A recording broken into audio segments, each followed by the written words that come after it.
Hello to you, my fellow Dark Ones. How are you guys doing today? How's life? We are going to start today's episode in the space station because we need to do one more automation. We need to automate power because I'm worried about power. If you are using applied energy sticks, automating power is going to be super easy because the author of both mods seems to be the same person. All you have to do is to put your energizing orb on top and enable blocking mode. So only one recipe goes inside the orb at each given time. With refined storage, you don't have that option, you just have redstone. Which means whenever you have something in the energizing orb, you can read a comparator signal out of it and then, manipulate the crafter. I'm not going to do either one, we're gonna use XNet. I really love things to be fast and incredibly reliable. What you see in front of you is going to be our main setup. We're going to have 7 energizing orbs. 6 of them are going to be for recipes from power so that we can make everything at the same time. And well, we are going to reserve one of them for all the modium stuff. Obviously at the end game, not now. Which one is the first? You. I do have a diamond crafter which has a pattern for a block of energized steel. Whenever we order the steel, everything should go inside the barrel. So we're going to make a channel for items. We're gonna ask it to extract the block of gold, and insert that block of gold into the first energizing orb. And over here we're going to say maximum amount in the destination inventory. 1. So only have 1 block of gold. Therefore we need to have another channel for the block of iron. And again we shall specify 1. There is going to be a third one, so the fourth one is going to be again for items. And I don't know if you can drag and drop. No, let's make one. Thank you. On the final channel, we're just going to ask it to extract the block of energized steel. And I guess we just make a dimensional chest so that we would be able to put back the energized steel into our system. We do have 1,500 energized steel, but let's order, 128 more. It does work. Perfect. Perfect.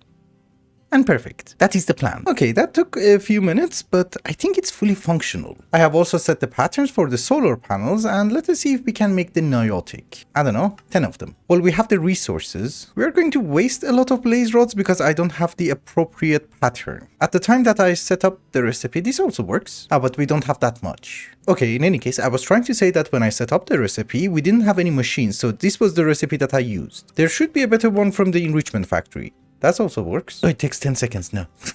Wait a minute. You cannot make it in an enrichment factory or a crusher. Oh, we craft it then. Who cares? 10 Niotic. Not Niotic, Nitro. I'm sorry. Let's see if everything works. That is fast. Very fast. I like this. Do we have a crafting monitor? You need 524 blocks. How many did I order? Just a 10. Okay. That's gonna take a while. The only problem that I foresee is the supply of blaze rods. Yeah, we only have 1,000 left. Honestly speaking, it didn't take that long. And my main question is, does it work in space? If it does, it's gonna be awesome. Because this entire station is chunk loaded. I can just fill it in with solar panels. What is this? Oh, this is my office. I still have to remove the old station, but you work here. Where's the sun?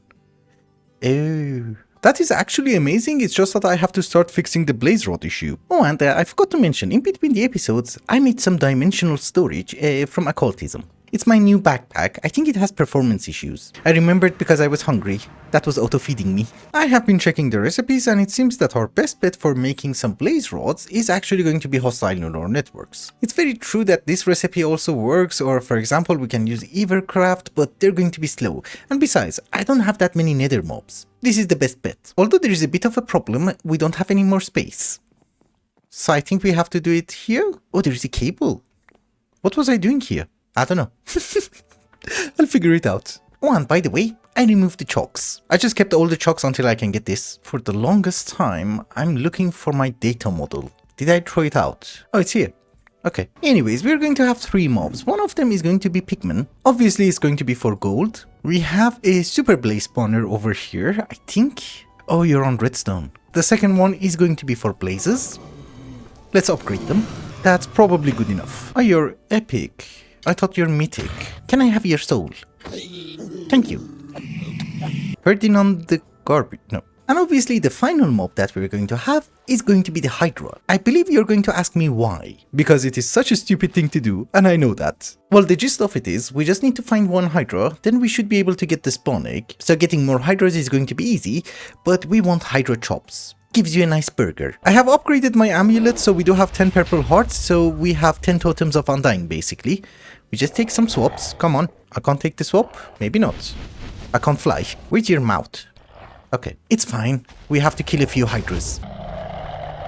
That is one. Actually, after this, we might not have to do that. Probably I'm just gonna get all the hydro chops that I'm going to need.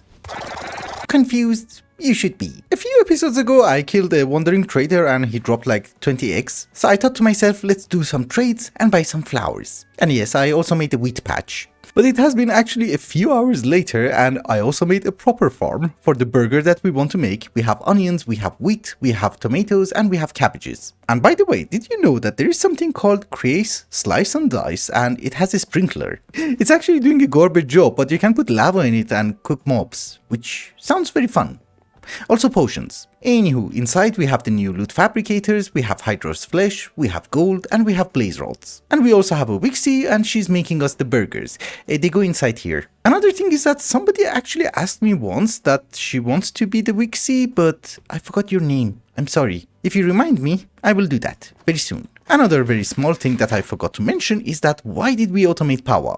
I don't like particles. Yes, much better. It's also a bit better for our frame rates. So the reason that I got into power is actually very simple. So you might notice we're not generating any power for GregTech and we're just using converters. We're converting forge energy into EU.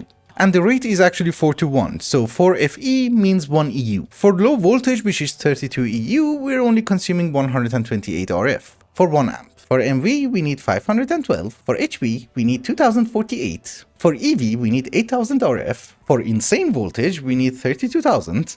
And for the next year, we need 131,000. And after we get to UV, which is 2 million RF, the nitro cells aren't even going to be enough because each channel is just 1 amp. Actually, even a bit less. That's not a huge issue because I think by that time we will have fusion reactors and we should be good, but we need to at least take care of until LUV. Long story short, I need more power and it's easier to have solar panels. Because you know, I can stack them up here, I can put them on our space station, I can put it wherever it's chunk loaded. And each one of them makes us 50,000 RF per tick, so I'm not gonna complain. Anywho, moving on.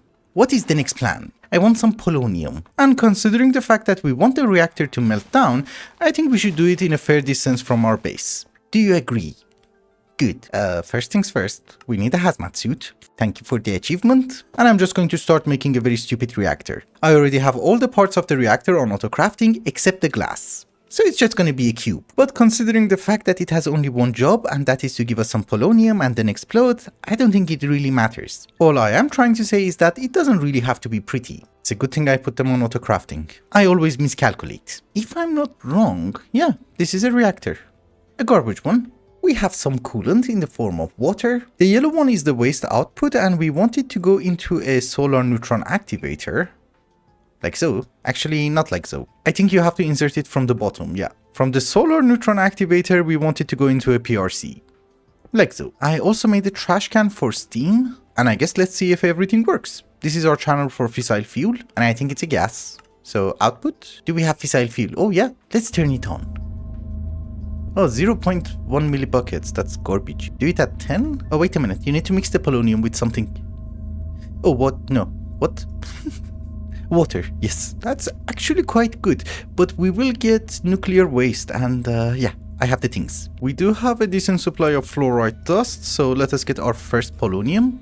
Lovely. But do I have to extract it? No, it's still there. Your gas. Get out. Thank you. I mean, this is going a bit slowly. Let's go to 35 millibuckets. Oh, water is going down. 27. Water is going up. We're good. And we have polonium. So I'll tell you what, we have some polonium and there's literally nothing that can go wrong with the reactor. I want it to explode, so who cares? I'm probably just gonna AFK in one of these houses and wait for some more polonium. And if something goes wrong, we don't really care. And I just remembered nobody lives here because I killed everyone. Actually, the ultimate mechanical pipe has a capacity of 128 buckets. But the pump rate is 32 buckets, so we should pump more. So maybe now I can go to 35 millibuckets. Water is good. It's turning into nighttime every 5 minutes. Yeah, the water is good. We're fine. But just in case, let us have more waste barrels. I think now it's safe to go on AFK. See you in a bit. So, I have a bit of a bad news. It didn't explode. It has actually been running for a while, and I think we have 432 polonium. That's a bit. But it has been running at 40 millibuckets per take. I don't know, it has been 4 or 5 nights. I just had dinner. I don't really know, but maybe we should keep the reactor for a while. You know, get some plutonium pellets, make the SPS chamber, and then blow it up. If you just play a normal game, it's definitely just gonna explode. But when you want it to, it can't. That is perfectly fine, I don't even have the bees. On an extremely positive note, at least we can make the mecha suit. Actually, technically speaking, we should not be able to make the mecha suit because we are going to need the induction cell from Mechanism. And that requires lithium. But lithium from GregTech is also acceptable and we have almost 12,000. Well, at least that is the hope, we will see. Yeah, you can craft it. Cool. We just need some brand new netherite armor, and I guess that's it, we can have our mecha suit. I just love how it looks. Otherwise, I'm a fan of random armor. I look amazing, I know. Although one of the things that I have just realized is that you can color it. I honestly think they just added this unit so that you would make the painting machine from Mechanism. I was really not in the mood to make all the units one by one, so I put all of them on auto crafting except 4 of them. These are not actually from Mechanism, they're from Ad Astra, and well, they augment the mecha suit so that you can survive in space. So here is our modification station. Let's see what we can modify. I don't know where I have to wear it. I just tell you. Body armor, the boots, and it does make sense to have oxygen in your helmet. Oh, the color one is for everything. So I need 3 more? Okay. Well, I do have the mecha suit, which is fully upgraded. Unfortunately, the only keybind that I can find is night vision. I will try to fix it later on, but for the moment, we need to do some oil processing. At the location of our new base, I made a giant hole, and in the giant hole, we have another hole, and in the smaller hole, we have a tiny hole. We have been drilling for oil for a very long time, and I think it's time to process it. Any oil is acceptable, we are going to have a distillation tower, and it's going to have 4 outputs. So 1, 2, 3, and 4. It's also going to require an input, it doesn't really matter, we use this one. And since I have everything on auto crafting, let's finish everything I guess. I don't know, make me 1 more stack. I think it has to be hollow in the middle. No, it is hollow in the middle, so you're just missing this block? That doesn't make sense. Well, the only problem was that it did not require a maintenance hatch. That's it. I have also hooked it up to power, this is our oil, and I think it started working. It's running at EV, so it's not that bad. And yes, we're getting sulfuric gas, sulfuric naphtha, light fuel, and heavy fuel. For the moment, I'm just interested in the naphtha, but I'm not really sure. So now I'm not exactly sure now. Why am I interested in naphtha? I'm getting way more light fuel. And I mean like way more, it's 2.5 times more. All of them basically give you the same garbage but in different numbers. Well, eventually we have to process all of them, so it doesn't really matter. We go with light fuel. Let's get a new chemical reactor. I just killed you. I have no idea why they keep spawning. I think it's just better if we take a nap. Anyways, for today, we're just going to process 2 fluids at the same time. One of them is going to be light fuel and the other one is going to be naphtha. Hence, I do have a chemical reactor and I'm really hoping it's going to be capable of processing both fluids at the same time. Anywho, the fuel that we're getting is called sulfuric fuel. We need to mix it with hydrogen. That is sulfuric acid. Wrong one. You know, I should just make a note of my dimensional tanks. There's like too many of them. Which one is hydrogen? Frequency 21. I have progressed a bit further and now we have an oil cracker which is set to circuit number 3, meaning that it's going to infuse everything with steam and it's going to give us severely steam cracked naphtha or light fuel. And the steam is going to be provided with a fluid heater which is convert water into steam. The problem is that it's a very complicated machine. One side has to have the input hatches and one side the output hatches. Apparently you can't really mix and match, and there is a minimum requirement of having 19 clean stainless steel casings, so you can't put more than 3 hatches on each side. Because you also need an input bus, you know, for the circuit. And you also need a muffler. But there is one more step that we have to do, and that is to convert the severely steam cracked light fuel or naphtha into the byproducts that we want. So we need a distillation tower which has to be 12 blocks tall, and we need another distillation tower which is also going to be 12 blocks tall. So make me 2 distillation towers. Thank you. And I guess we need way more output hatches. No, that's enough. 22. 2 more distillation towers, and this is the final step. We just have to finish the multi-block structure, and I think I have enough blocks. Hopefully. Yes. You have no idea how many times I slept here. Oh, we don't have enough blocks. Jerk. I guess we get 64 more? It does take a bit of time. That's the problem. I'm missing 1. Okay. You go over there. We have both of them. Actually, now that we have done this, we're going to get 11 different fluids. So do we keep them in our system or inside tanks? Yeah, I think we're going to do this inside tanks, it's easier. They seem to be fully operational. The only thing that I have to do is to link the output hatches from the cracker to the distillation towers. That's it. So that one is doing light fuel and this one is processing some naphtha. And I guess let us get some drawers. Oh, and I turned off the cracker. We should turn it back on and really hope that the output patches are not going to be messed up. I don't know how to lock them. Normally you would lock the fluid with the screwdriver, but it's not doing anything. But lovely. We're getting methane, we're getting ethylene, propene, propane, basically everything that I wanted. Hello.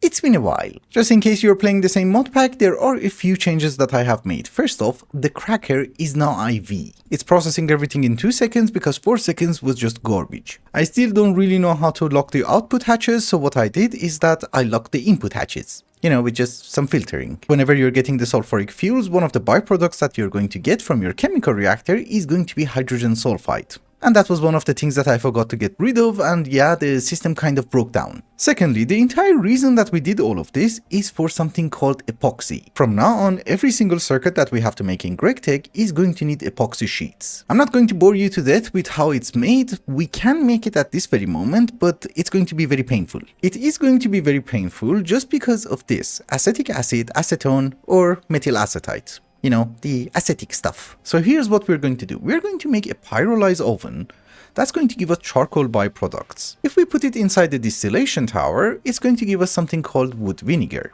These are the things that I really need, and it's incredibly difficult to make them. Well, it's not difficult, but if you get them for free, why the hell not? Wood tar and wood gas are not going to be useful for me, but this one is. Dimethylbenzene. Later on, it's going to be used for making something called liquid polybenzimidazole. It's an advanced version of go to hell. So yeah, let me get to work, do everything that I just mentioned, and I'll be right back.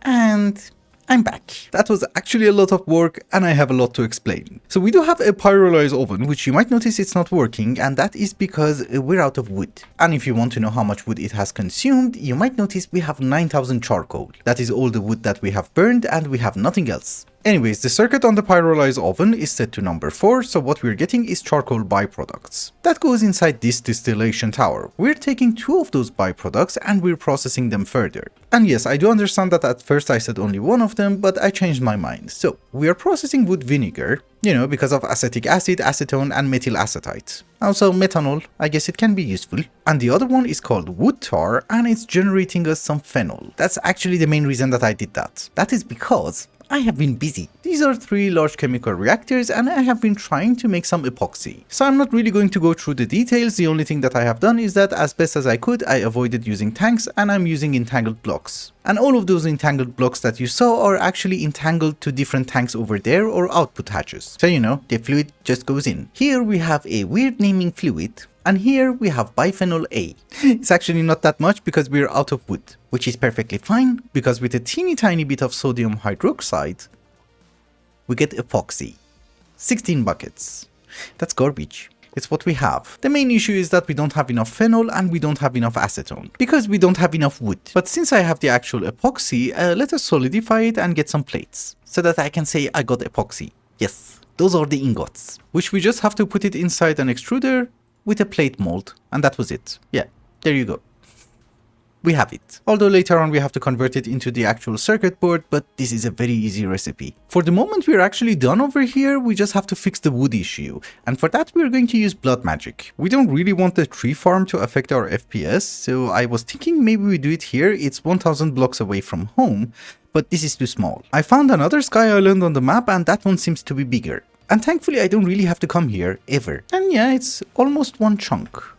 It is 1 chunk. Nice. This is a very basic ritual and it's called the Crash of the Timberman. It's just gonna harvest the wood. The problem is I'm not exactly sure how it works. Let's activate it. I have done this once, but I don't really remember.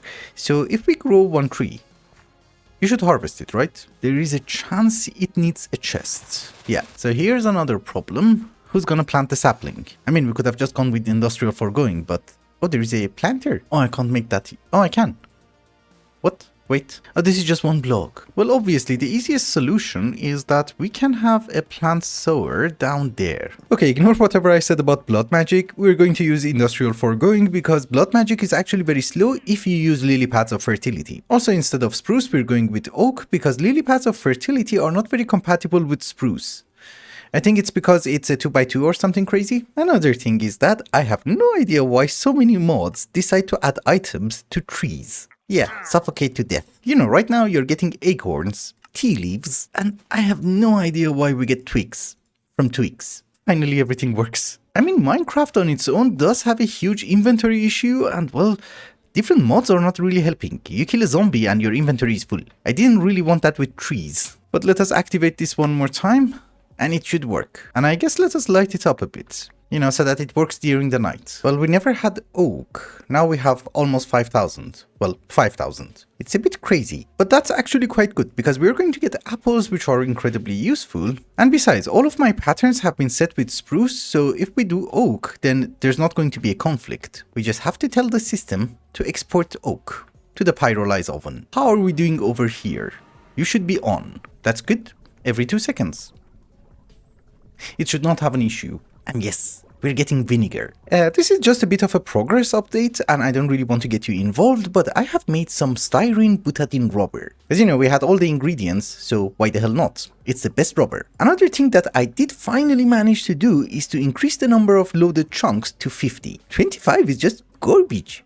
I think it's just for servers. I'm going to do a few gizmos for a few hours and I'll be right back. Thankfully, it has not been a crazy amount of time later, and what we are trying to do is to make the IV energy hatch. I even have the converter. Generally speaking, it should have been a pain to obtain, but we get iridium from mining. So other than that, you just need an assembler and some sodium and potassium. Yeah, HPIC chip.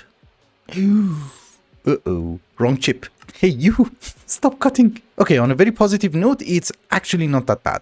No, it is bad. The thing is, I never thought about indium. In the recipe of the IV energy hatch, I just made a tiny boo-boo. I looked at this, and I thought it's this. And in my defense, they do look very similar. We need something called indium, and well, we're not going to get the version from GregTech, we're just going to get it from diorite, from chemical labs. And I just wanted to mention, this is a massive cave.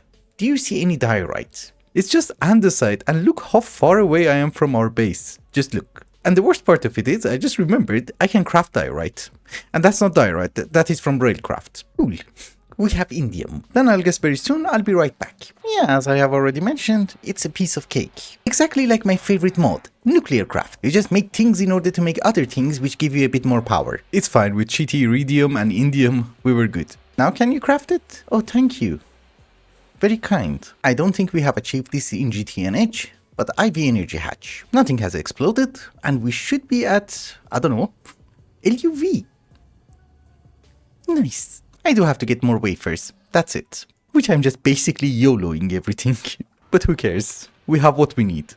You're out of water? It's fine, you can have the sink. I'm just a very happy person, relatively. Oh, and by the way, we're making a brand new alloy. Stellite 100, because I think we should be able to also make the multi-block assembler, but not for today, later. Before we wrap up today's episode, there is one more thing that I need to do. Well, actually, there could be a few things that we need to do, but let us see. Mr. Dragon wanted to be buried with a conduit, but he was also the person who told me not to use Ender.io because it will crash my game. So here is a pipe, and we just covered the grave. Another thing that you might notice is that Mr. Fez is still alive, and he has provided us with 2,000 buckets of blood. Holy. I think he could have provided us with more, but oh, it's full.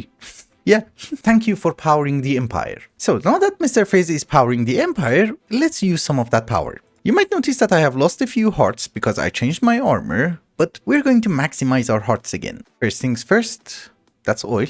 It's always nice to find oil in your backyard. We need some blood. And I think the way that it used to work is that you have to drop a dark gem inside, like so. Yeah. We don't need the rest. Actually, I kind of needed the rest. But it's fine, we do have some hardened blood over here, we can take that. We just have to break it with flint and steel, so that we get the shards. And then we just fill it in. That is going to give us the blood infusion core, and that is going to give us the blood infuser. Thank you, thank you. That's technically how you're supposed to start EvilCraft, not with the sapling. So for the moment you go over there, I do have my blood tank, and we need to craft something very special. A ring. There is something called the effortless ring, and it does require a few things, and it's a bit of a pain. And it's going to be slow. Fine. While everything is being prepared, we're going to upgrade our armor. That gives us 3 sockets. Holy. And 4 to maximum health. Amazing start. This is a bit convoluted and complicated, but basically what we need to do is to get the Ball of Promises. Of course, this is the dusted version. We need tier 0. Yes, this one. I wish there was a speed upgrade. Maybe there is. Yeah, there is. So, this is tier 0. Now we would be able to make the Promise of Tenacity 1. This is basically an upgrade, you see? Now we have more capacity. And I think we have to go until Promise of Tenacity 3. Actually, there is something called Promise of Velocity. I do have a feeling that is a speed upgrade. Anyways, here is a Promise of Velocity. Are you actually a speed upgrade? We will see. Seems faster. Okay, then let me craft the promises and I'll be right back. It's not that expensive. I was just reading my favorite book, The Origins of Darkness. And yeah, the Promise of Velocity is the speed upgrade. And the Promise of Productivity is just going to reduce the amount of blood that you need per operation. And you know, you should be able to have multiple of them inside the machine. Anywho, for the moment, we just need 1 Velocity, 1 Productivity, and the ring. Amazing. So for the moment you go over there, that means I can walk way faster and I should have step assist. And that means I don't really have to wear the sash from Botania, which means instead I can wear the crystal heart and get 10 more hearts. The final step for more hearts is the Guardian of Gaia. What did I do wrong? Oh, scaffolding. It's fine. No? Where? Yeah, I always do that. It's 1 block off. This one was correct. Yes, finally. There was a creeper hole. Oh, we don't get withered. With the mecha suit. That's amazing. We don't actually take any damage. Oh, we do get withered, but nothing happens. And he's dead. Whenever you break something, you just get garbage. But yes, we have the Gaia spirits. So let me fight the Guardian of Gaia tier 2 and I'll be right back. I think we should have enough mana, yeah. Plenty of mana pools. Ring of Odin? Come on. Low-key. It's okay. I should do something about my inventory. This is getting out of hand. But do we get the Ring of Odin? No. Dude, I have canteens and I eat food. Why would I need this? Yes. Ring of Odin. We have an extra ring. I think I'm going to get the other ones. Remember, I'm missing the gems on my chest plate, so this is not the maximum hearts. I have to get the gems again. We're at white. White is good. There's something funny. I got 2 dices of fate. How? Did it roll twice? Maybe. Then I guess there's 1 more left. I have fought the Guardian of Gaia for the last time and we have all the artifacts. I just remembered I have a perfect gem of the Warlord. So that means I can put it on my chest plate. And how many hearts are we going to have? It's going up slowly, is the thing. Oh, we're at red again. Oh, we're at yellow. Okay, that's interesting. Anyways, just before we wrap up, there is something that I want to try. So here is an Obtainium site. For later on, Vibranium site. And we are going to pay a very small visit to the end. Oh, I was actually looking for you. I'm running out of pearls. So one of my main problems is that we do have a production of Aldemodium ores, but we're getting them in nuggets, which is garbage. And I have been wondering, can we mine for it and give it to our Morit? I mean, we can, but is it gonna solve our problems? Oh damn, I don't have any mana. Oh, we do have a bit. Oops, we got 20. We shouldn't vein mine. We should do it 1 by 1, so that the fortune applies. This time we got 25. Definitely finding the unobtainium is not the problem. That one is even on the surface. And I think at this very moment we do have a few stacks. Yeah. Well, even at this rate, it's better than nuggets. So this is something that was suggested by some of you guys. We can have our Morit and we can have the omnidirectional hopper. With the entity tracker, it should give him the ore. Okay, maybe he's not that tall. I mean, there is a chance that his model is tall. He's just 2 blocks tall. He looks weird. Oh yeah. Now it works.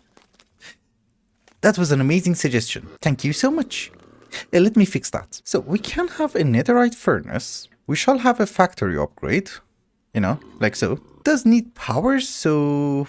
Can I power it? How do I power this? Okay, power for the moment is not important. We do it from the front. And we can have a vacuum hopper, which is facing the west. So let's give him some ores and see how it goes. It's not fast enough to be sorted, so I guess this is fine. That was an amazing suggestion. Thank you. But if that is the case, let us see how much are we going to get. And suddenly he stopped working.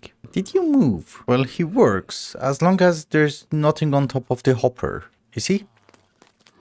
Now he's working. I mean, you can always use an entangled block, I guess. Is it going in? No, because you need to extract. Is it going in? Oops, my goodness. We're good. But yeah, it's going in. We just put everything here then, and you know, cover it. And with that, ladies and gentlemen, I think it's also a good time to wrap up the episode. Thank you so much for watching, and I hope you enjoyed it. Till the next one, bye bye.